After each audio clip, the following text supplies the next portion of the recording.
Have you ever sat down and watched a TV show or movie that is seemingly not related to skateboarding in any way, but all of a sudden a pro skater appears on your screen? Today's episode is the first in a series where I'll be highlighting professional skateboarders who have flexed their acting chops in various forms of media. Obviously, anything that is a bit too on the nose won't be covered here. Like, nobody's surprised to see Bucky Lasek in the movie Grind, for example. With that being said, let's start off with a movie from the Conjuring universe of horror films, featuring an appearance from one of the greatest street skaters to ever do it, Paul Rodriguez.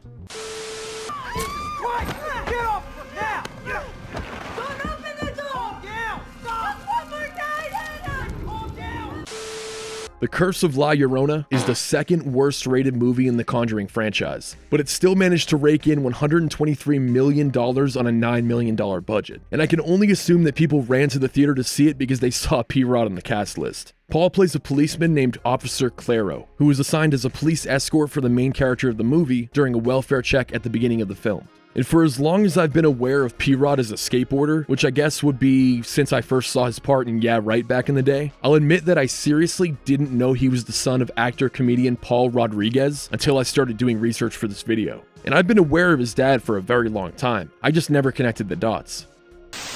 But this next movie features one of the greatest skateboarders of all time. He's 4 feet tall, has brown hair, and absolutely shreds. You might be thinking Jason Acuna, aka Wee Man, and he does fit the description, but no. I'm referring to Jack the Chimpanzee in MVP 2, Most Vertical Primate. Sorry, did I say brown hair? I actually meant brown fur. And I know I said I wouldn't be covering anything directly related to skateboarding, but at its core, MVP 2 is a movie about a chimp that plays hockey who accidentally falls into the world of skateboarding. So technically I didn't break my own rule. But aside from the legend that is Jack the Chimpanzee, MVP 2 also features Bob Burnquist, Ryan Sheckler, who looks like he was born about 2 days prior to this movie being filmed, and background appearances from a few skaters who aren't really household names but absolutely deserve to be, such as Jordan Hoffart and Robert Boyce, also known as Sluggo. I did watch the original MVP movie once or twice as a kid, but I'm sure that it probably wouldn't hold up if I viewed it through adult eyes. These movies came out during a time in which Hollywood stuck a monkey or chimpanzee into almost any movie because it pretty much guaranteed financial success. A monkey, Wes? I mean, Jesus, you guys aren't even trying anymore, are you? What? The market research says people love monkeys. We love this monkey! Do something. See? With that being said, I only just experienced the cinematic bliss that is MVP 2 while I was writing this video, and man, this movie is a f***ing fever dream. Like, I'm not trying to be funny or ironic, I seriously got so much enjoyment out of this movie. I mean, it has a chimpanzee who legitimately knows how to play hockey and ride a skateboard. As far as I'm concerned, Hollywood should just shut down because nothing will ever top that. The IMDb trivia section for one of the 2 chimps in the movie claims that he was the first chimp to perform a successful aerial skateboard maneuver. But this could be total BS, because the trivia section for MVP 2 also claims that a majority of the skating scenes were filmed by Wee Man in a gorilla costume, which would have been pretty convenient alongside the joke I made earlier, but I haven't found any evidence to support this claim. And I was being serious when I said that I enjoyed this movie, but take away the chimpanzees on skateboards, and this would be a very mediocre film. Aside from Bob Burnquist's amazing vert session towards the end of the movie. Nowadays, pretty much every comedy film is dumped onto a streaming network, only to be forgotten about within a few weeks of being released. But there was once a time when comedy films made like hundreds of millions of dollars at the box office and had staying power within the cultural zeitgeist. That's where the next subject of today's video comes in. The Hangover trilogy made a combined total of about $1.4 billion at the worldwide box office. And these movies were nothing short of a cultural phenomenon. Like, you couldn't go out in public without seeing someone rocking a Baby Carlos t-shirt. But for the first Hangover movie, director Todd Phillips approached the band Revolution Mother to have them write an original song for the film's soundtrack. And if the band's lead singer looks familiar, that's because it's the legend himself, Mike Vallely. Not only did Mike V and his band write a killer track for the movie, but Mike also made a cameo as Nico, who tosses tuxedos at the guys while they're rushing to Doug's wedding at the end of the film. And I've honestly seen the first 2 Hangover movies a bunch of times, but I haven't watched the third film since, well, right after it came out, so I forgot that Mike made a return as the same character in The Hangover 3, where he makes an appearance at Alan's intervention towards the beginning of the film.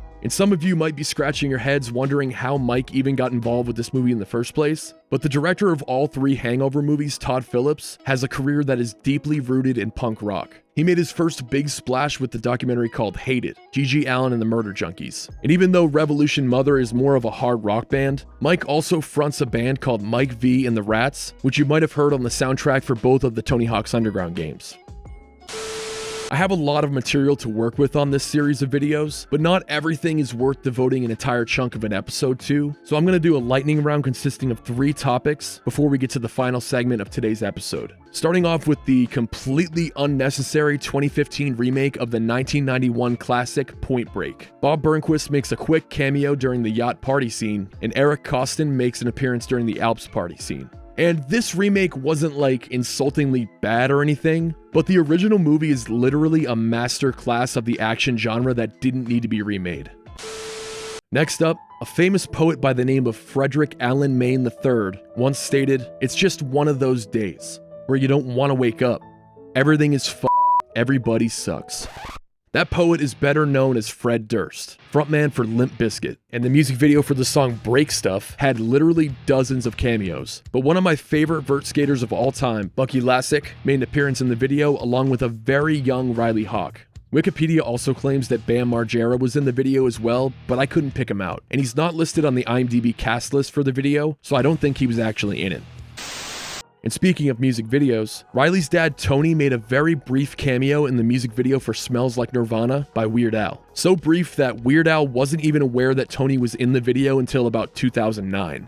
And this is a perfect segue because we can finally talk about Tony Hawk's role on CSI Miami in the Season 3 episode titled Game Over. The episode also features cameos by Andy Macdonald and Brian Howard. I've seen a bunch of these police procedural drama shows. I mean, who hasn't? There's like 500 of them by this point. And I'm being serious when I say that this is probably my all-time favorite episode of a police procedural, because the mid-2000s cheese factor is through the roof on this one. In the beginning of the show, Tony's character, Jake Sullivan, gets into a car accident in which he crashes his SUV into the side of a boat. But upon further investigation, it's discovered that he was dead for several hours by the time that the accident occurred. So our accident is not an accident at all. Also, Jake's right foot was cut off. But hey, he's goofy footed, he'll be fine. Also, that's one nice audio shoe right there. That company needs to make a comeback. The detectives then find remnants of an award that was used to wedge the gas pedal to the floor of Jake's SUV, which leads them to a game development company called Strong Studios, Jake's place of work, and the developer behind the hit skateboard simulation game called Skate Park Extreme. I'm sorry, I can't say that without laughing. It's so f***ing stupid. Anyway, the company's CEO used to be the biggest name in skateboarding, but he lost some of his chops and secretly relies on Jake to do all of his motion capture. Using the motion capture recordings stored in the company's database, the detectives discover that Jake was beaten down with a skateboard while wearing his mocap suit. Sorry guys, I'm currently editing the video but needed to interrupt real quick just to point out a glaring issue with the episode. I don't know how I didn't notice it when I first watched the show, but in this scene, Tony wasn't wearing a motion capture suit, so him getting beaten down wouldn't have been recorded at all. How did they fuck this up so badly? Alright, enjoy the rest of the video. At this point in the episode, the number one suspect is this nerd named Todd Simmons, a fellow game tester who just so happens to have a f***ing Tony Hawk poster right behind his head. That is some meta shit right there.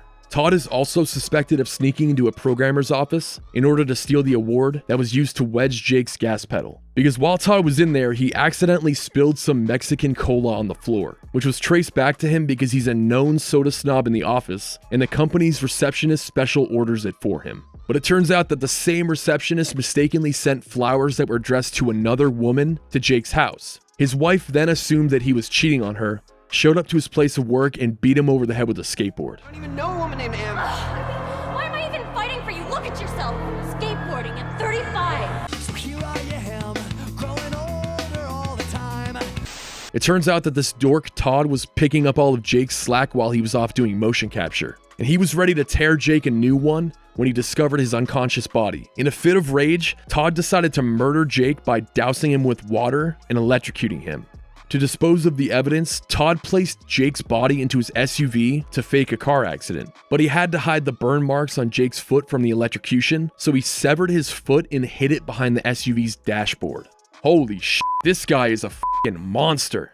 And the episode also has a subplot where a former adult entertainment star who performed under the name Cookie Divine needs help tracking down a stolen tape. But I'm just going to recommend that you seek the episode out on your own and give it a watch for yourself, because it is absolutely insane.